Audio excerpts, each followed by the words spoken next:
we were in this valley to how far away the other mountains were? Benton, did they make any noise? None. That's silent.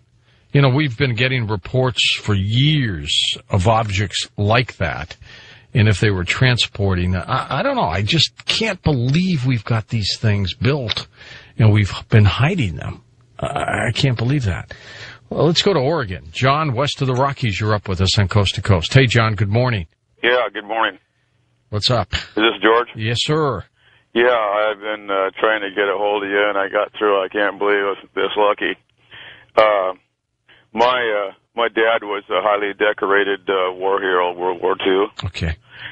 And he was had the Silver Star, the Bronze Star, Badge of Valor, and Purple Heart, and some other ones.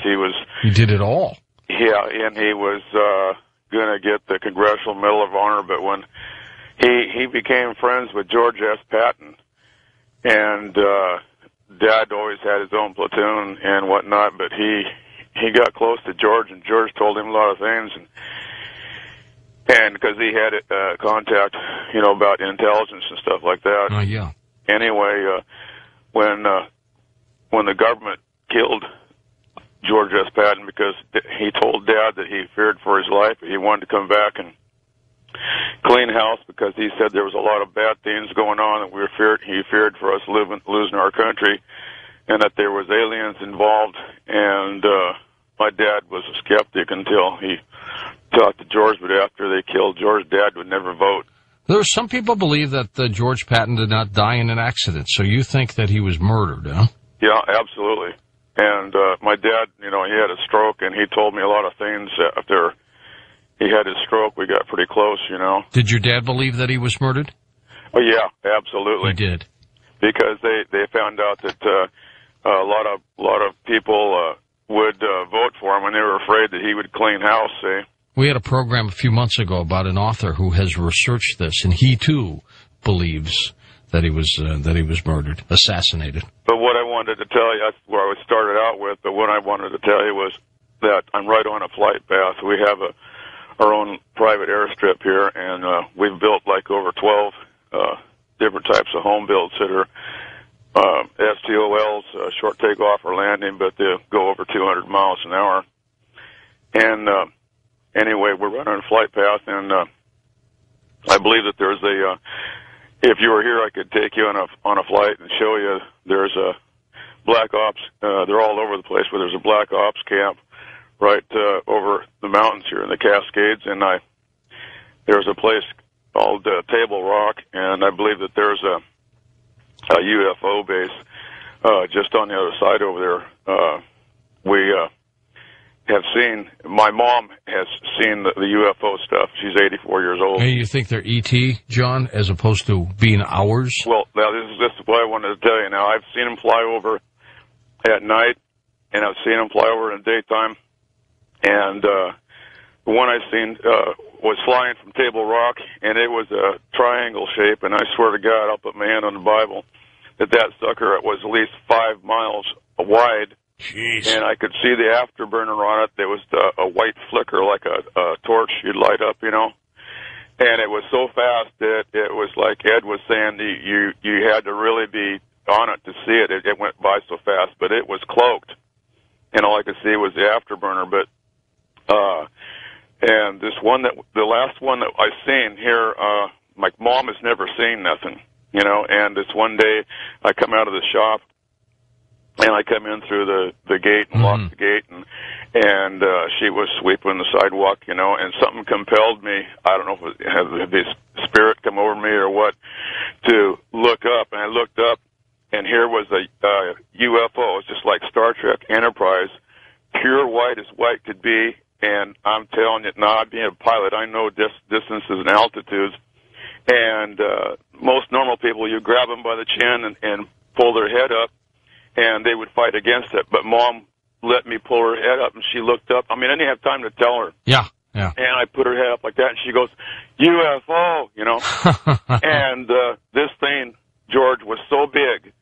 Now, I know that it was up there high enough. It was so big, and it was going so slow it went straight over the top of us, and I could feel some kind of magnetic energy. In fact, I feel the things in my pocket, my metal things, have been magnetized. Yeah.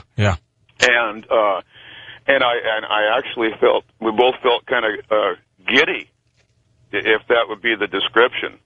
And I don't know what would cause that, but anyway, as it went over, and I wish I would have had a camera, and I could have taken some pictures and froze it, but this thing was so big that across the road from us, we have like 1,000 acres. It doesn't belong to us, but it's a grass seed area. And it would cover that whole area. I mean, it was so big, I think it could have covered the whole city of Portland. How high up do you think it was?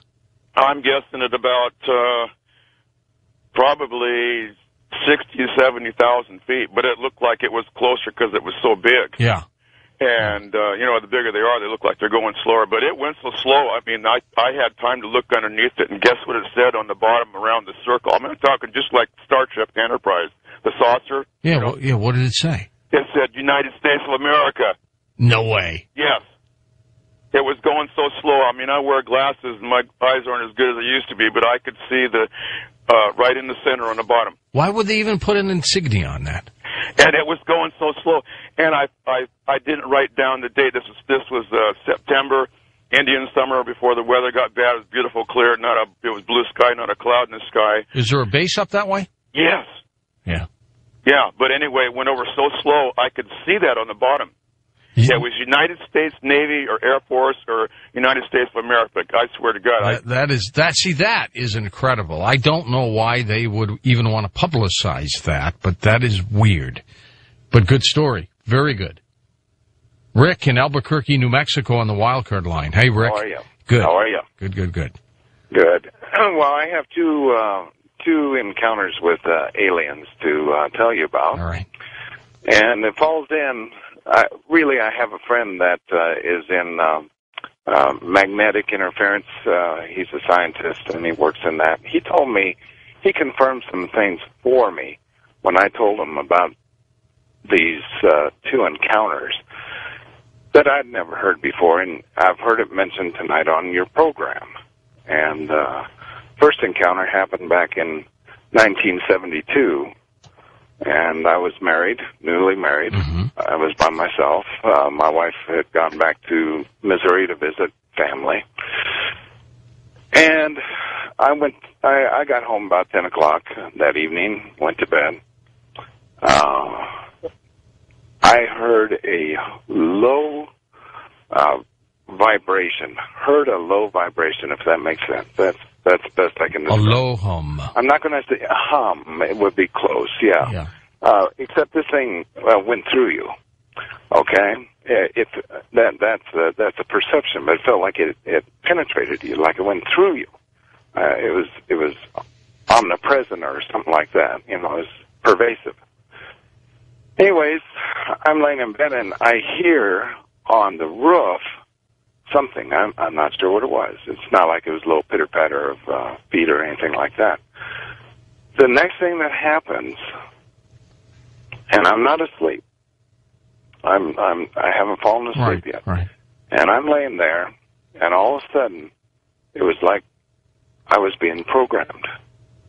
And what I saw formulas in my head, and it was just.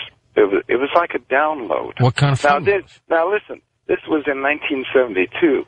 We didn't have the images of computer and that type of stream at that point. Not at all. Now, what kind of formulas? I can't tell you. And I've wondered, why in the hell me all these years? Now, let's go forward about, to 2006, okay? All right. We bought a house in Albuquerque, fixer-upper, moving from Houston, my wife and I. My kids are grown and gone.